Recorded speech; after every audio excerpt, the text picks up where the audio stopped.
The morning sun cast long shadows across the massive Neo-Sol spaceport as Keisha Thompson crawled under the belly of another spacecraft.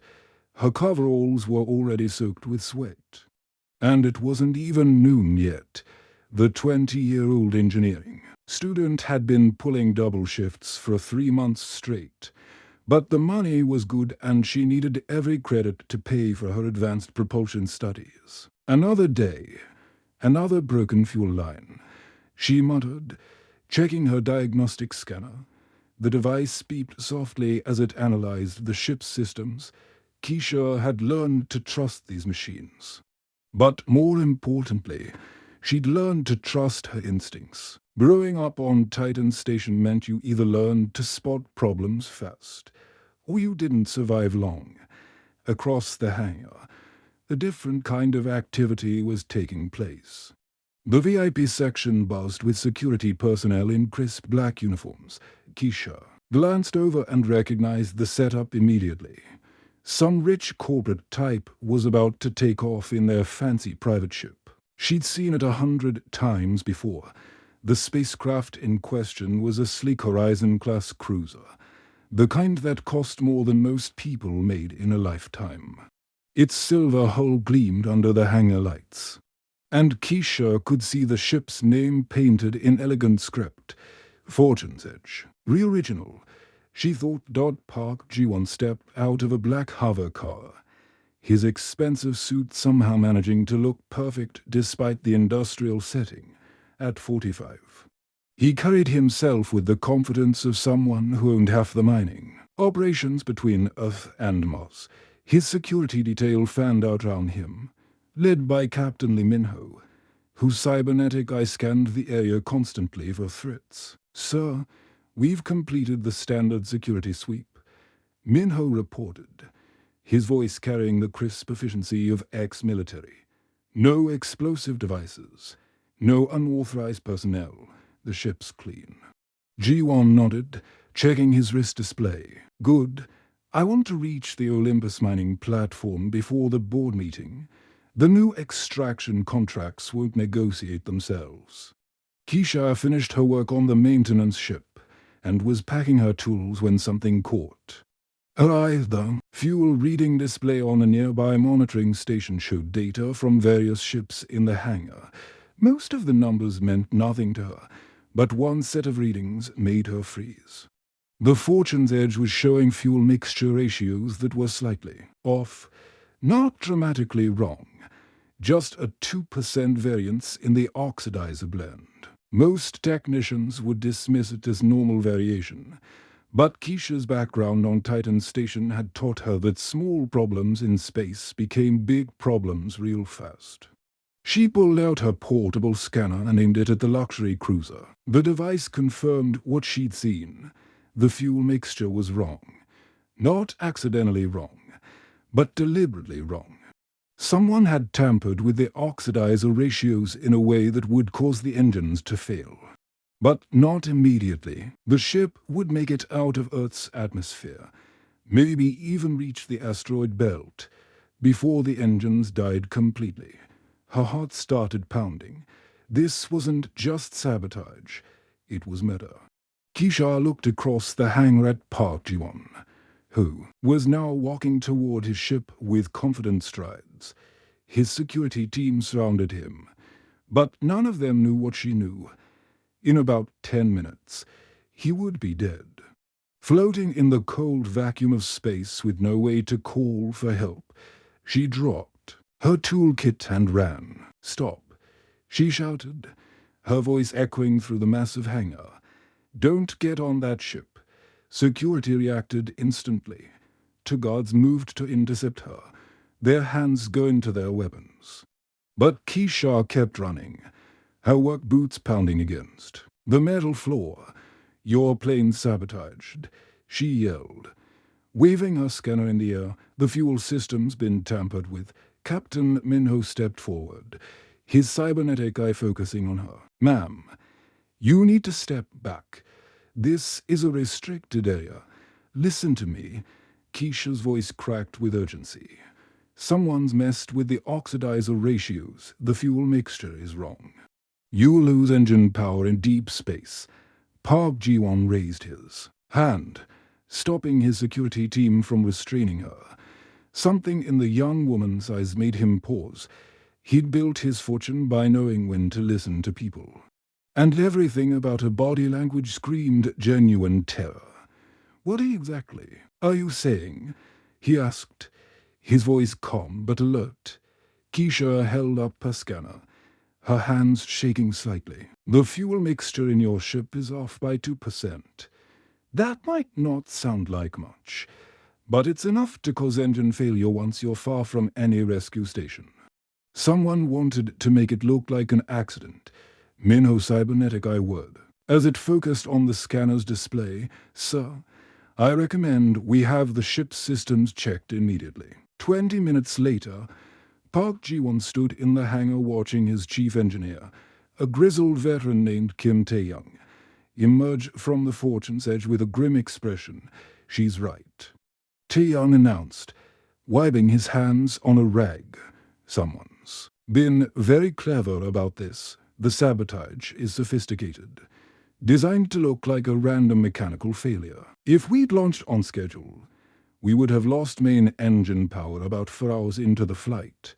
Right in the middle of the asteroid belt, the hangar fell silent except for the hum of machinery." Park Ji-won turned to look at Keisha, who was now surrounded by security personnel but no longer being treated as a threat. "How did you know?" he asked quietly. Keisha met his gaze steadily. "I grew up on Titan Station. When your life support systems are always breaking down, you learn to notice when something's wrong. A 2% variance might be normal here on Earth, but in space, small problems become big problems real fast." As security began their investigation into who had access to the ship, Park Ji-won realized that this young woman had just saved his life. And somewhere out there, someone had tried very hard to kill him. The game was about to begin. The morning light filtered through the floor-to-ceiling windows of Park Ji-won's sole office as he stared at the holographic display floating above his desk. He should have been dead by now, floating in the cold vacuum of space somewhere between Earth and Mars. Instead, he was alive, breathing, and trying to figure out who had tried to kill him. His assistant, Kim Yuna, entered the office carrying a steaming cup of coffee and a data pad filled with information. At 32, Yuna had been with the company for 8 years and had a talent for finding information that others couldn't. Her fingers danced across the holographic interface as she pulled up files and security footage. "Her name is Keisha Thompson," Yuna reported, her voice professional but tinged with curiosity. 20 years old. Aerospace engineering student at Seoul Tech University. She's originally from the outer colonies. Grew up on Titan Station before moving to Earth for her studies. Ji-won leaned back in his chair, studying the security footage from the spaceport. The young woman moved with purpose, her eyes constantly scanning the machinery around her. Even in the grainy footage, he could see the intensity in her expression. When she spotted the sabotage, "Look at this," Yuna continued, enhancing a section of the recording. "She was working on a maintenance ship when she noticed something. Our own security team missed it completely, but she spotted it from across the hangar." The footage showed Keisha suddenly freezing, her attention drawn to a monitoring station. Her body language changed instantly from casual worker to someone who had just seen something terrifying. She spotted sabotage that our own experts missed. Ji-won said quietly, "I need to find her." Yuna nodded, pulling up more information. "She works part-time at the spaceport to pay for her studies, full scholarship student. But apparently the scholarship only covers tuition. She's been pulling double shifts for months to cover living expenses." "What about her background? You said she's from Titan Station." "That's where it gets interesting," Yuna replied, her fingers moving through the data. "Titan Station went through a major crisis about 10 years ago. Life support systems were failing, and the colony almost didn't make it, according to the records. She was just 10 years old when it happened, but she helped the maintenance crews fix the problems. Ji-won raised an eyebrow. A 10-year-old helped fix life support systems, apparently. She had a natural talent for understanding how machines work. The station's chief engineer at the time wrote a commendation letter that's still in her file.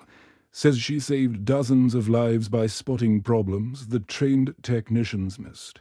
Meanwhile, across the city, in a different office building, corporate, investigator Choi Hyun was following a much darker trail.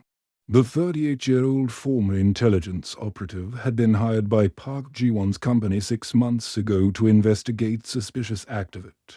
Why among their competitors, Hyun's office looked more like a detective's workspace than a corporate environment. Multiple screens displayed financial records, communication logs, and surveillance footage.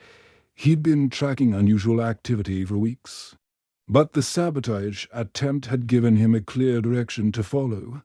The components used in the sabotage, he muttered to himself, examining chemical analysis reports. Custom-made, not something you can buy off the shelf. His investigation had led him to a series of shell companies, each one more carefully hidden than the last. But Hyun was patient, and he was good at his job. The trail was pointing toward one man, Wang Do-yeon, CEO of Nexus Industrial Corporation.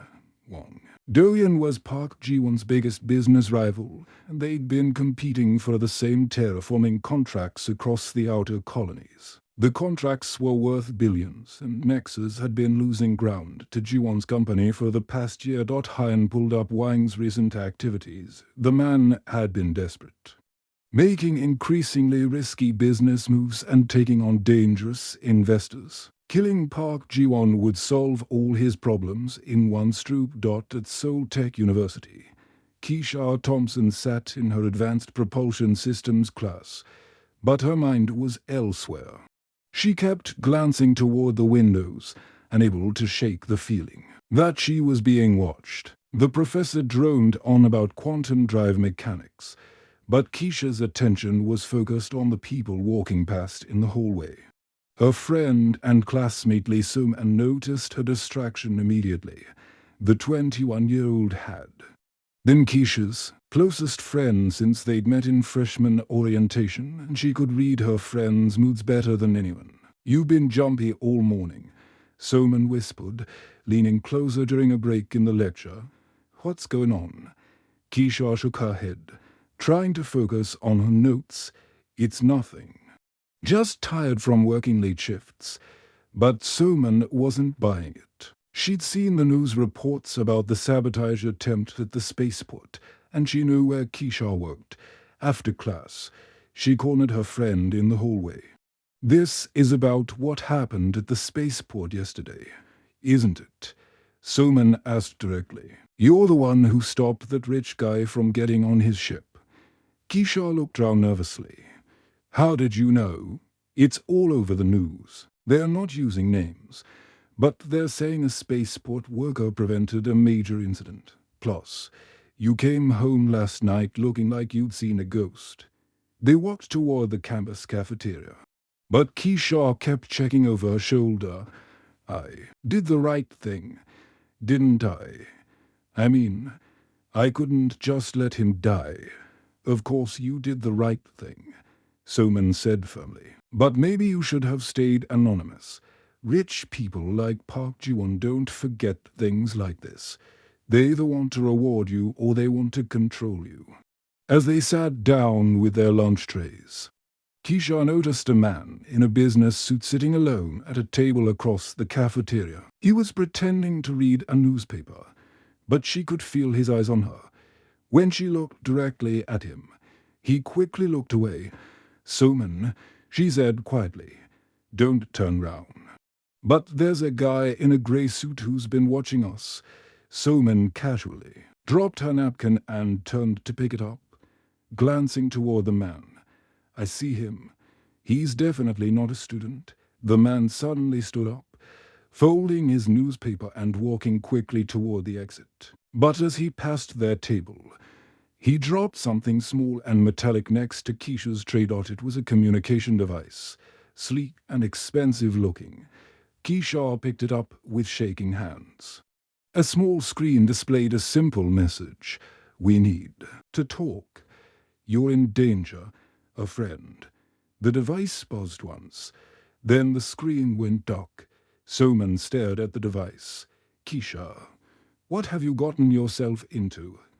Outside the cafeteria windows, 3 more men in dark suits were positioned round the campus. They weren't the only ones looking for Keisha Thompson. Not all of them had good intentions. The hunt had begun. The Seoul Tech University engineering lab hummed with the sound of machinery and student projects. Keisha Thompson bent over her workbench, carefully adjusting the microcircuits of her atmospheric processor prototype. The device was small enough to fit in her palm, but if her calculations were correct, it could process toxic gases and convert them into breathable air for an entire building. She'd been working on the project for 3 months, inspired by her memories of the life support crisis on Titan Station. The prototype used a combination of bioengineered algae and quantum filtration systems to clean even the most poisonous atmospheres.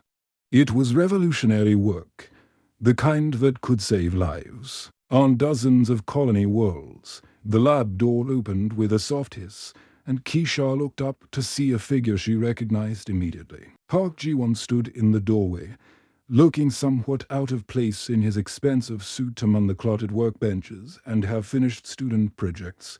"Miss Thompson," he said, his voice carrying the same calm authority she remembered from the spaceport. "I hope you don't mind the intrusion." Keisha set down her sonic screwdriver and straightened up, her eyes wary. "How did you find me?" "I made some inquiries," Ji-won replied, stepping further into the lab. "I wanted to thank you for what you did yesterday, and to ask how you knew about the sabotage." Other students in the lab had noticed the well-dressed stranger and were whispering among themselves. Keisha glanced round, uncomfortable with the attention. She picked up her prototype and moved to a quieter corner of the lab, gesturing for Ji-won to follow. "I grew up fixing life support systems," she said simply, keeping her voice low. "On Titan Station, when something's wrong, people die. You learn to notice details that others miss." Ji-won studied her work area, the atmospheric processor set on the bench surrounded by diagnostic equipment and hand-drawn schematics. "Is this your project?" "It's an atmospheric processor," Keisha explained, picking up the device. "It can convert toxic gases into breathable air. I designed it for colony worlds where the atmosphere is hostile to human life." "Impressive," Ji-won said, genuinely interested. "How does it work?" Despite her wariness, Keisha's enthusiasm for her work showed through. The bioengineered algae break down the toxic compounds, while the quantum filters separate the useful gases. It's completely self-sustaining once it's activated. Ji-won was quiet for a moment, processing what she'd shown him. "Miss Thompson, I'd like to offer you a position at my company. We are always looking for talented engineers, especially those with your unique perspective." Keisha's expression cooled immediately. "I've heard that before. Rich people love to help until it becomes inconvenient." "What do you mean?" "I mean that yesterday I was just a part-time worker you would have walked past without a second thought. Now that I've saved your life, suddenly I'm worth noticing."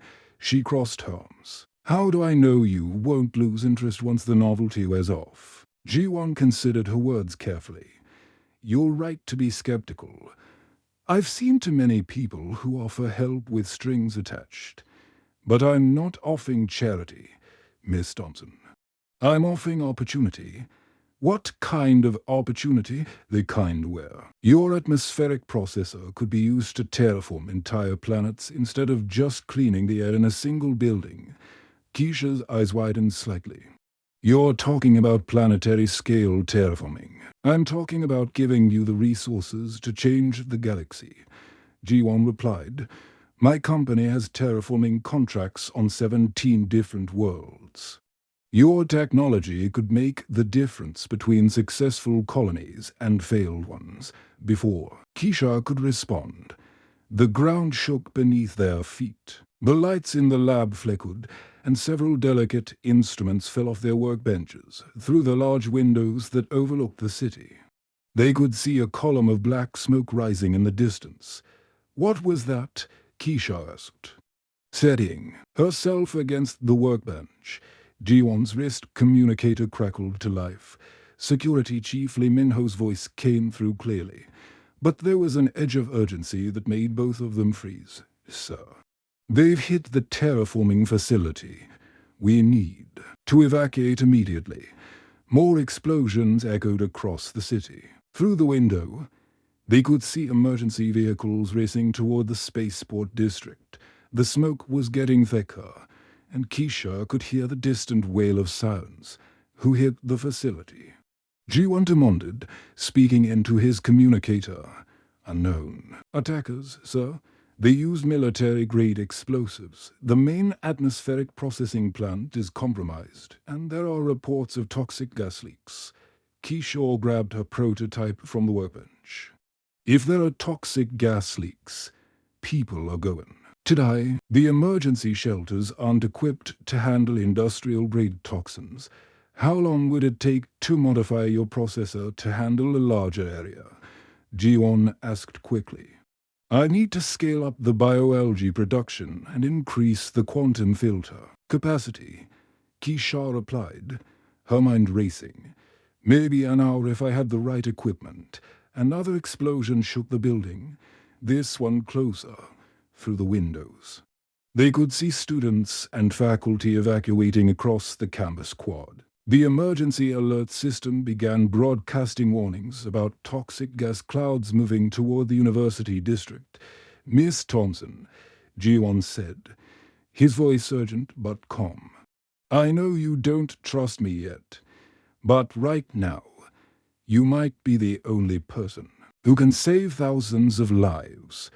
Keisha looked at her prototype, then at the smoke rising from the spaceport. She thought about the people who would be trapped in the toxic clouds, the emergency responders who would risk their lives trying to help, the children in the nearby residential areas who had no way to protect themselves. I'll need access to a full engineering lab, she said finally, and I'll need it fast. My company has a facility 10 minutes from here, Ji-won replied. We can be there in 5 minutes if we take my transport. As they gathered her equipment, Keisha's friend Lee So-man burst into the lab. Keisha, are you okay? They're evacuating. The whole district. I'm fine, Keisha replied, stuffing her prototype and tools into a carry bag. But I need to go. There might be a way to help with the gas leaks. Are you crazy? You should be getting as far away from here as possible. Keisha paused at the lab door. Remember what you said about doing the right thing. Sometimes the right thing is dangerous. As they rushed toward the exit, Ji-won's communicator crackled again. This time it was Investigator Choi Hyun. Sir, we've identified the attackers. It's Wang Do-yeon's people. This isn't just about eliminating you anymore. They're trying to destroy your entire terraforming operation. The stakes had just gotten much higher. The transport speeder cut through Seoul's traffic as more explosions lit up the sky behind them. Park Ji-won gripped the steering controls while Keisha clutched her prototype atmospheric processor, both of them racing toward what might be their deaths. The attack on the terraforming facility was just the beginning. They both knew it. There, Keisha pointed ahead as they approached the massive industrial complex. The terraforming facility sprawled across several city blocks. its towering atmospheric processes normally humming with the work of converting toxic gases for shipment to colony worlds. Now, several of the towers were billowing black smoke, and emergency vehicles surrounded the perimeter dots as they landed the speeder. Another explosion rocked the main processing building. The blast was so powerful that it shattered windows 3 blocks away. Keisha watched in horror as a section of the building collapsed. Knowing that Wangdoyan saboteurs had planted charges throughout the facility, the atmospheric processes, Keisha shouted over the wailing alarms. If those blow, the toxic gas will kill thousands. The whole city could be poisoned. Security Chief Lee Minho's voice crackled through Ji-won's communicator as they ran toward the facility entrance. Sir, we have multiple hostiles inside the building. They're wearing military-grade combat armor and carrying plasma weapons. This isn't just sabotage. It's a full-scale assault. Through the smoke and chaos, Keisha could see Minho's security team engaged in fierce combat with the attackers. Plasma bolts lit up the darkness as both sides exchanged fire. The saboteurs were professionals, moving with military precision as they fought their way deeper into the facility. This way, Kishore grabbed Ji-won's arm and led him away from the main entrance. There's a maintenance entrance on the east side. I used to work in these tunnels during my part-time shifts. They sprinted round the burning building, dodging falling debris and emergency responders. The maintenance entrance was hidden behind a cluster of cooling units, exactly where Keisha remembered it. She pulled out her worker's access card, praying. It still worked. The door hissed open, revealing a narrow tunnel that led deep into the facility's underground systems. Emergency lights cast eerie red shadows on the walls as they crawled through the passage. The tunnel was barely wide enough for one person, and the air was thick with smoke and the smell of burning electronics. How do you know these tunnels so well? Ji-won asked as they moved through the darkness. I spent 3 months working down here, Keisha replied, her voice echoing in the narrow space. The regular maintenance crews hated these tunnels, so they always sent the part-time workers. I learned every pipe, every cable, every access point.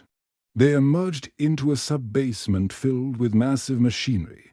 The atmospheric processes towered. Above them, their quantum cores glowing with dangerous energy. Keisha's heart sank as she saw the damage.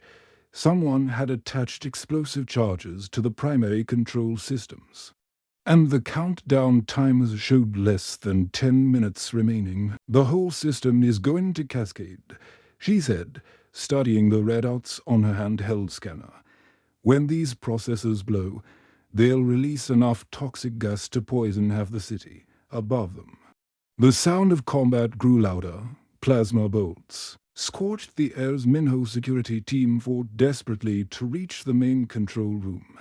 But the saboteurs had prepared well, using the facility's own defenses against the security forces.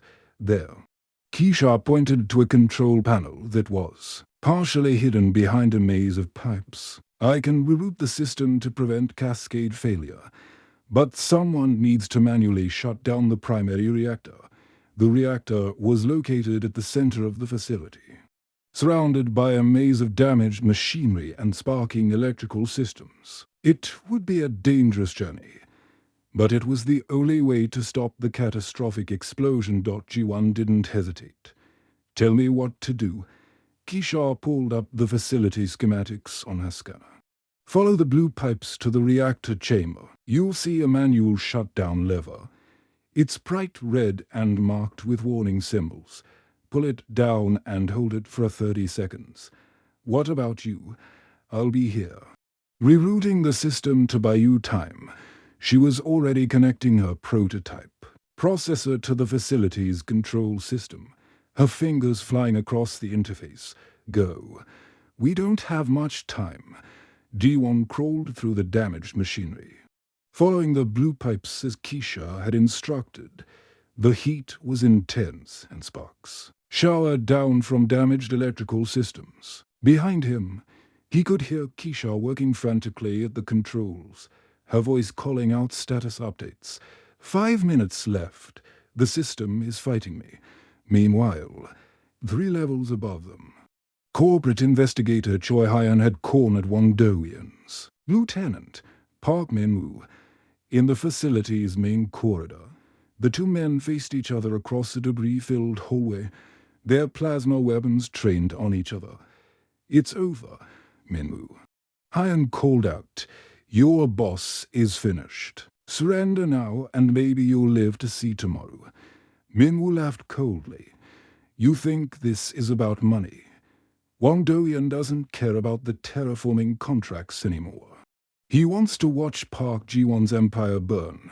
The sound of plasma bolts echoed through the facility as the two men opened fire.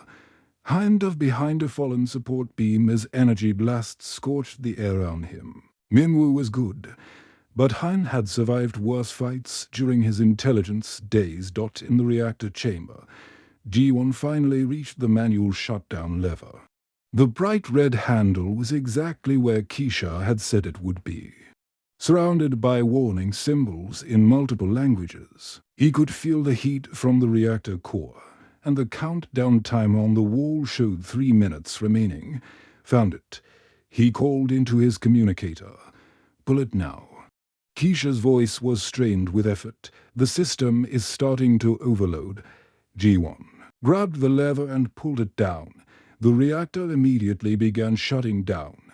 But the process was slow. He held the lever in position, counting the seconds as the facility shook round him. In the control room, Keisha's prototype processor was working overtime. Its bioengineered algae converting the toxic gases as fast as they were being released. Her modifications to the facility's systems were holding, but barely. 20 seconds, she called out. "Keep holding that lever." Above them, Hyun's plasma bolt found its mark. Min-woo stumbled backward, his weapon falling from his hands. The saboteur's mission had failed, but the damage was already done. "Got it," Keisha called out as the systems finally stabilized. The countdown timer stopped at 47 seconds remaining. The immediate danger had passed, but the facility was severely damaged. As the emergency lights flickered back to normal, Ji-won made his way back to the control room. Keisha was slumped over equipment, exhausted but triumphant. Her prototype processor had saved thousands of lives. "Is it over?" he asked. Kisha looked up, her face streaked with soot, but her eyes bright with accomplishment. "For now. But we need to get out of here before the building collapses." As they made their way out of the facility, both of them knew that everything had changed. They weren't just business associates anymore. They were partners in the truest sense, united by the knowledge that they could achieve incredible things when they worked together. The real work was just beginning. 6 months had passed since the attack on the terraforming facility, and the galaxy looked very different from the observation deck of the starship New Horizon. Keisha Thompson pressed her palm against the reinforced window, watching the planet Kepler to be slowly rotate below them. The world was beautiful in its own harsh way, swirling clouds of methane and ammonia creating patterns across a landscape that would kill an unprotected human in seconds, but not for much longer. The new atmospheric processors are 30% more efficient than the old models. Keisha reported to the colonization committee gathered round the conference table. Her voice carried the confidence of someone who had seen her designs tested in the most extreme conditions. And they're designed to work with minimal maintenance, perfect for frontier worlds where supply ships might not arrive for months. Park Ji-won stood beside her. No longer the distant businessman she'd first met at the spaceport. The past 6 months had forged them into true partners, bound by shared danger and mutual respect. He smiled with genuine pride as Keisha continued her presentation. Each processor unit contains bioengineered algae that can adapt to different atmospheric compositions, she explained, activating a holographic display that showed the internal workings of her revolutionary machines. The quantum filtration systems can handle everything from sulfur compounds to radioactive particles. Colony Coordinator Namgeo leaned forward, studying the technical specifications. And you're certain these will work on Kepler-4 to be? The atmosphere there is unlike anything we've encountered before. Keisha nodded confidently.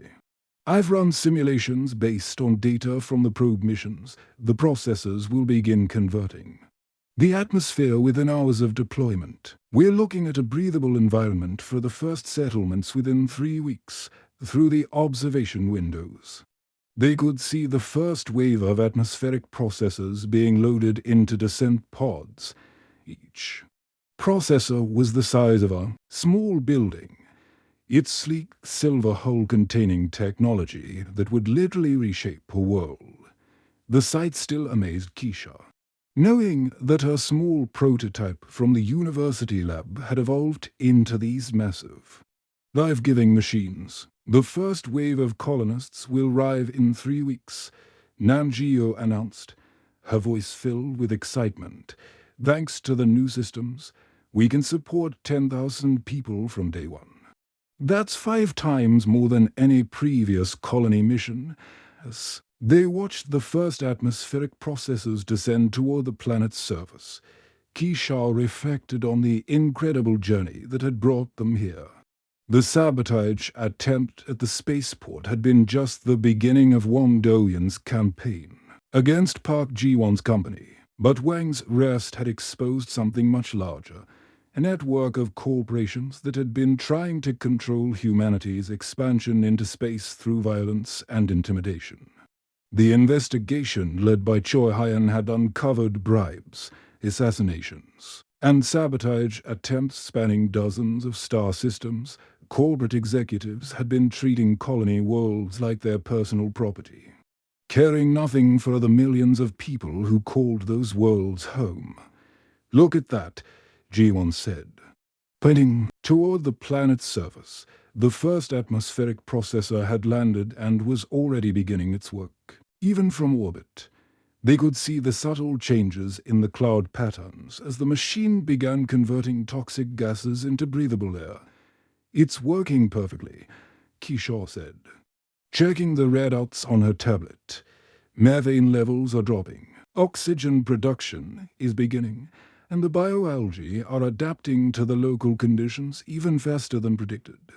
But their celebration was interrupted by an urgent message from the ship's communications officer. Sir, we're receiving a distress signal from the Tau Ceti system. It's coming from the research station on Tau Ceti F. Ji-won and Keisha exchanged glances. Tau Ceti F was supposed to be uninhabited. A dead world that scientists use for atmospheric research. What could possibly be wrong there? Put it through, Ji-won ordered. The voice that came through the speakers was filled with panic. This is Dr. Sarah Chen at Research Station Alpha. We've discovered something incredible. But we're in immediate danger. The planet isn't dead. There's something living in the atmosphere, and it's hostile to our equipment. Keisha's mind raced. Living organisms in a toxic atmosphere. It was possible, but extremely rare. What kind of organisms are we talking about? We don't know, Dr. Chen replied. They appear to be some kind of gas-based life form. They're attacking our atmospheric processes, almost like they're defending their territory. The implications hit Keisha immediately. If they were indigenous life forms on Tau Ceti F, then human terraforming efforts could be seen as an invasion. But more importantly, these creatures might hold the key to understanding atmospheric life in ways that could revolutionize their technology. We need to go. There, Keisha said, turning to Ji-won. This could change everything we know about terraforming. Ji-won nodded, set course for the Tau Ceti system. But we go carefully. If there are indigenous life forms, We need to make contact, not conquest, as the New Horizon prepared to jump to hyperspace. Keisha looked back at Kepler-4 to be one last time. The atmospheric processes were working perfectly, transforming a hostile world into a future home for thousands of people. But the universe had just reminded them that they weren't alone out here. Ready for the next world? G1 asked as the ship's engines charged for the jump to hyperspace. Keisha grinned, her mind already working on the possibilities of what they might find in the Tau Ceti system, always. But this time, we might be the ones who need to learn instead of teach. The stars awaited, and humanity was ready to claim them, not through conquest, but through the ingenuity and determination of people who understood that survival meant working together. Even with alien life forms they'd never encountered before. But as the New Horizon disappeared into hyperspace, neither Keisha nor G1 knew that the gas-based creatures of Tau Ceti F were just the beginning. The galaxy was full of wonders and dangers they couldn't imagine, and their greatest adventures were still ahead of them. The partnership between a brilliant engineer from the outer colonies and a visionary businessman had already saved thousands of lives and transformed multiple worlds. Now it was time to see if that same partnership could bridge the gap between humanity and the alien intelligences that shared their galaxy. The real test of human adaptability was about to begin. The end.